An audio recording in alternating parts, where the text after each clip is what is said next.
इधर भारतीय जनता पार्टी का जो काम करने का तरीका है उससे यही लग रहा है कि पीडीए की ताकत से वो घबराए हुए हैं। अभी कुछ दिन पहले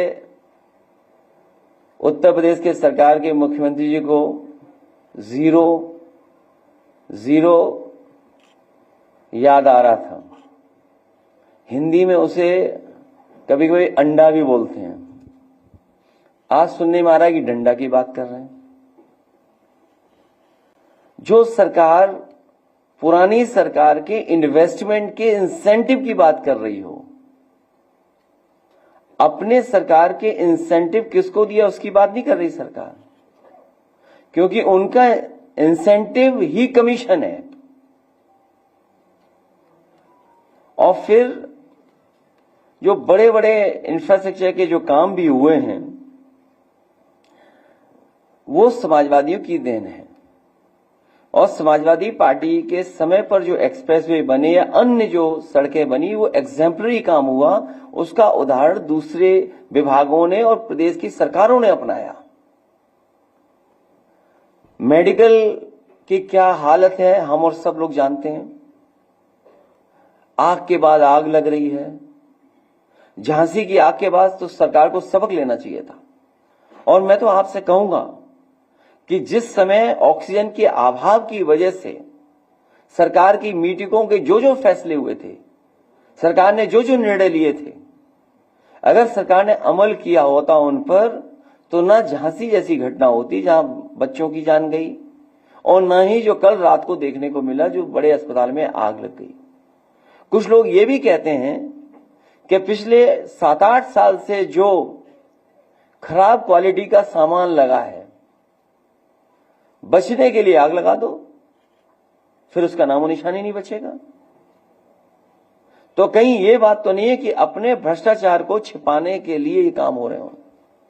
जो हमारा किसान उम्मीद लगाए बैठा था कि अब तो शायद आय दोगुनी हो जाएगी, पूरा गेहूं जाने कौन खरीद रहा है, कहां ले जाया जा रहा है। और सच्चाई ये है, जो मार्केट की स्थिति ये है, जो जानकार कहते हैं कि अगर सरकार आड़तियों में ही कंपटीशन होने देती तो किसान को ज्यादा कीमत मिलती गेहूं की। और ये सरकार वो भी नहीं देना चाहती, पाबंदी लगा रही कि कोई कंपटीशन ना हो जाए। और वो सरकार जो चाहती थी कि किसान बाजार में कंपटीशन से आगे बढ़े। तो सरकार की जिम्मेदारी है कि किसान की आय दोगुनी बढ़े या उसको आय कैसे बढ़ाई जाएगी। जो लोग प्रॉपर्टी बना रहे हैं, जो लोग लगातार प्रॉपर्टी बनाते जा रहे हैं, वो पॉवर्टी जीरो की बात कर रहे हैं। लखनऊ के आसपास हो, गोरखपुर हो, अयोध्या हो, कानपुर हो, आप जानकारी कर लीजिए आखिरकार कौन प्रॉपर्टी बना रहा है। प्रॉपर्टी बनाने वाले जीरो पॉवर्टी की बात कर रहे हैं। ये उसी तरह की बात कर रहे हैं जैसे अभी कुछ दिन पहले ये जीरो टॉलरेंस की बात कर रहे थे लॉ एंड ऑर्डर में, फिर जीरो टॉलरेंस करप्शन की बात कर रहे थे। जब लॉ एंड ऑर्डर जीरो हो गया और आपका जो टॉलरेंस जो बता रहे थे कि जीरो टॉलरेंस इन करप्शन, उसमें इनके आईएससी को भागना पड़ गया।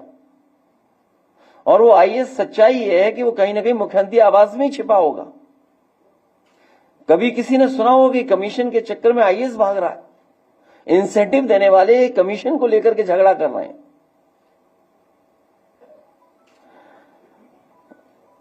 इसलिए इस सरकार को जीरो ही जीरो दिखाई दे रहा है, क्योंकि खुद जीरो होने जा रहे हैं। इनके फैसले पहले से ही पता लग जाते हैं। एक जो फैसला अभी होगा उस फैसले में दो चीजें तो हमें भी पता है, एक कार्यवाहक होगा, एक सिंह होगा। बीच में कौन होगा ये नहीं मुझे पता। एक कार्यवाहक होगा और सिंह होगा, बीच में क्या होगा ये नहीं कह सकते। और फिर कल मुख्यमंत्री कह रहे कि मेट्रो बनाई है उन्होंने। अरे आप सबसे पढ़े लिखे लोग हैं, बुद्धिजीवी हैं और लखनऊ के हैं। आप मुझसे बताओ कहां मेट्रो बनाई उन्होंने? कोई मेट्रो बनी हो तो बता दें, किस जगह मेट्रो बनी है? पूरे उत्तर प्रदेश में जो मेट्रो आज बनी और चल रही हैं वो समाजवादियों की देन है, वो भारतीय जनता पार्टी की कोई उपलब्धि नहीं है। जब नौकरी नहीं, रोजगार नहीं, और जब नौकरी रोजगार मिल जाने चाहिए थे, तब सरकार कह रही कि हमने लैंड बैंक तैयार किया है। जो सरकार अभी भी लैंड बैंक तैयार कर रही हो तो इन्वेस्टमेंट क्या है होगा? फिक्की जैसी बड़ी संस्था है, हालांकि उस पर टिप्पणी नहीं करनी चाहिए कि वो कमजोर लोग होते हैं, उद्योगपति कारोबारी लोग, वो सरकार से सवाल नहीं पूछ सकते। जो सरकार कहेगी उसी को स्वीकार कर लेंगे।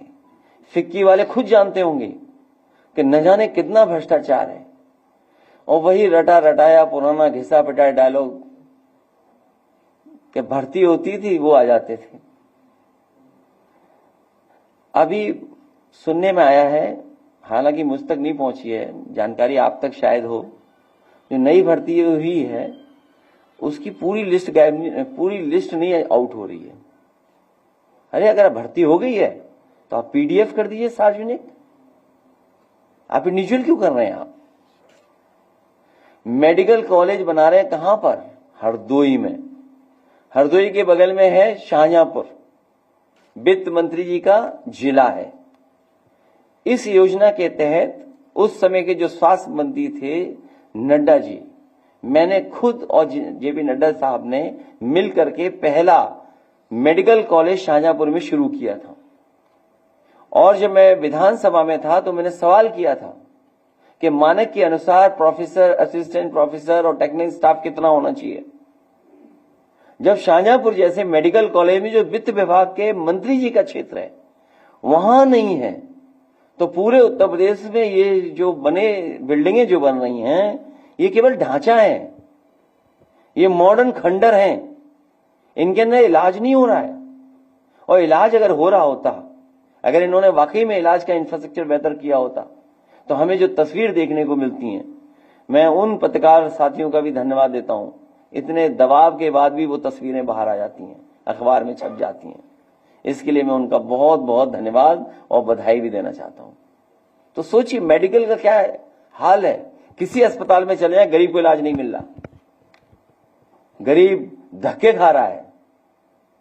तो ये सरकार जो ट्रिलियन डॉलर की इकोनॉमी की सपने दिखा रही है, ट्रिलियन बात तो यही है कि लखनऊ वाले दिल्ली वालों को धोखा दे रहे हैं।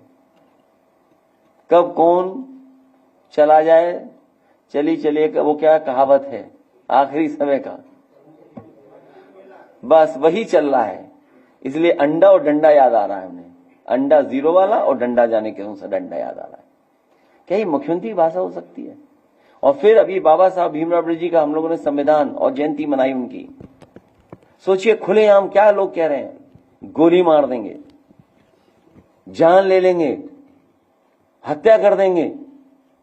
हमारे पास राणा जैसे लोग हैं जो जाकर के किसी की भी हत्या कर देंगे। मतलब यही संविधान है, यही बाबा साहब भीमराव अम्बेडकर जी का बना हुआ संविधान है। पुलिस पता नहीं क्या कर रही है, वो ढूंढ रही सोशल मीडिया पे कौन क्या लिख रहा है।